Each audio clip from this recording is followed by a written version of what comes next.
आप बेफिक्र रहें, मैं घर से भाग नहीं रही हूँ। ये कहकर वो घर से चली गई और शाम को वापस आई तो बहुत खुश थी। मेरी माँ भी उन्हें देखकर खुश हो गई और सोच रही थी कि शायद रवि ने उन्हें शादी के लिए मना लिया होगा, क्योंकि रवि भाई भी दीदी को पसंद करते थे।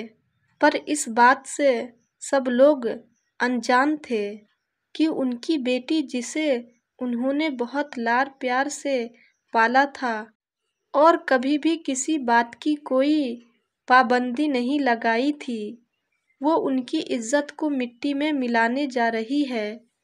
बेटियां तो माँ बाप की इज्जत और मान होती है और अपने माँ बाप की इज्जत की खातिर अपनी जान भी दे देती है।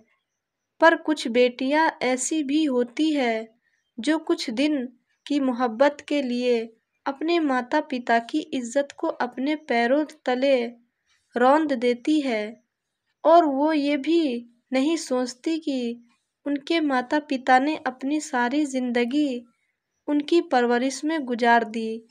हम सब लोग सोच रहे थे कि मेरी दीदी रवि अपने मंगेतर से मिलने जाती है, लेकिन बाबा को ये बात नहीं पता थी, क्योंकि ये बात इस समय बहुत गलत समझी जाती थी। एक दिन जब मैं कॉलेज से वापस आ रही थी तो मैंने दीदी को एक लड़के के साथ बाइक पर जाते देख मैंने सोचा कि हो सकता है वो रवि भाई। लेकिन जब मैं घर पर आई तो अंकल और रवि भाई तो हमारे घर पर ही बैठे थे। माँ को भी अब पता चल चुका था कि दीदी उनसे झूठ बोल रही है। माँ ने अपनी इज्जत की खातिर अंकल से झूठ बोल दिया। दीदी दोस्त के घर गई है। दीदी के पास अब मोबाइल था और उन्होंने हमें यह बताया था कि ये मोबाइल उन्हें अपने मंगेतर ने दिया है। उस दिन भी वो घर पर नहीं थी। मैं समझ गई थी अब कभी भी सच नहीं बोल सकती। वो जो भी कर रही थी सब कुछ बहुत गलत था, लेकिन अभी उन्हें समझ नहीं आ रहा था। रवि भाई पढ़े लिखे थे और उन्हें एक अच्छी नौकरी मिलने वाली थी। बाबा के दोस्त के घर के हालात कुछ अच्छे नहीं थे, वो बीमार भी रहते थे। आज वो लोग हमारे घर शादी के डेट फिक्स करने के लिए आए थे।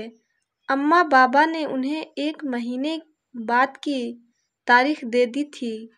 दीदी घर पर आई तो सबको देखकर हैरान हो गई।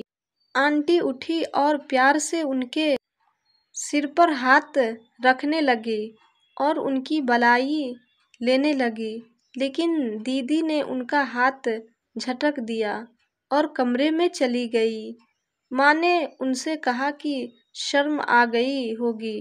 मैं अपनी दीदी के कमरे में गई और उनको मिठाई खिलाने लगी तो उन्होंने प्लेट फेंक दी और चीख कर कहने लगी कि तुम लोगों ने मेरी जिंदगी का फैसला मुझसे पूछे बगैर कैसे कर दिया?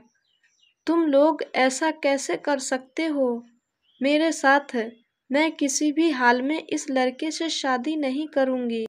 तुम में से कोई भी मेरे साथ जबरदस्ती नहीं कर सकता। मैंने दीदी से कहा कि तुम्हें क्या हो गया है? तुम क्यों रवि से शादी नहीं करना चाहती? क्या कमी है उसमें? तो वो कहने लगी, अगर तुम्हें इतना पसंद है तुम ही उससे शादी कर लो, लेकिन मेरा पीछा छोड़ दो। मैंने उस दिन भी दीदी को बहुत समझाया कि बाबा को आप पर बहुत मान है, वो आपसे बहुत मोहब्बत करते हैं।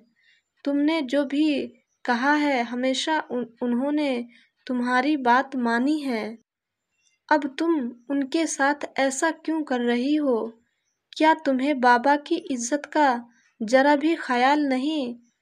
तुम हमारे साथ ऐसा मत करो।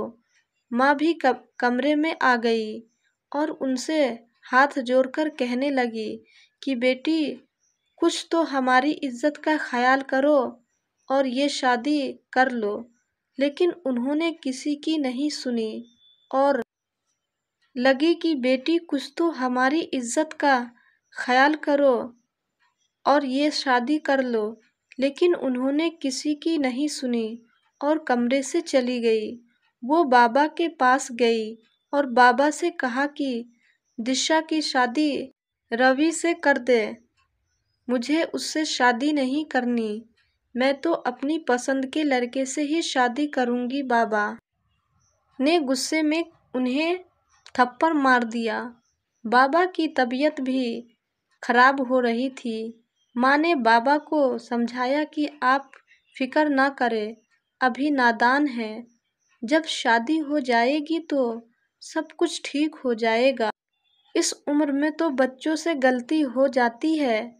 हमारा फर्ज बनता है कि हम उन्हें समझाएं और उनका साथ दें। बाबा ने कहा कि मुझे लग रहा है कि यह मेरी इज्जत को मिट्टी में मिलाकर रहेगी, लेकिन तुम भी इससे साफ साफ कह दो, अगर इसने ऐसा कुछ भी किया तो मैं जिंदगी भर इसे माफ नहीं करूँगा। अगर इसे अपनी मर्जी से शादी करनी है तो मेरी एक शर्त है, इससे कहो कि उस लड़के को यहाँ बुलाए। मैं उसी दिन उसकी शादी उस लड़के से करके इसे विदा कर दूंगा। उसके बाद हमारा इससे कोई रिश्ता नहीं रहेगा और ना ही ये मेरे घर में वापस आएगी। तुम भी इसे भूल जाना और सिर्फ इतना याद रखना कि हमारी एक ही बेटी है। ये सुनकर मेरी माँ रोने लगी। लेकिन जब दीदी को ये बात पता चली तो उन्हें जरा सा भी अफसोस नहीं हुआ, बल्कि वो तो बहुत खुश हो गई। कहने लगी कि बस एक बार मेरी शादी हो जाए, फिर मैं बाबा को खुद मना लूँगी। वो मुझसे बहुत प्यार करते हैं, मान जाएंगे। अब तो दीदी के पैर जमीन पर ही नहीं थे, वो तो आसमानों में उड़ रही थी। जब दीदी ने उस लड़के को घर बुलवाने के लिए कॉल की तो उसने फ़ोन नहीं उठाया। बाबा बहुत ज़्यादा परेशान थे कि वह अपने दोस्त से क्या कहेंगे। शादी के दिन भी पास आ रहे थे और वो लड़का भी दीदी का फ़ोन नहीं उठा रहा था। दीदी अब टेंशन में बीमार रहने लगी।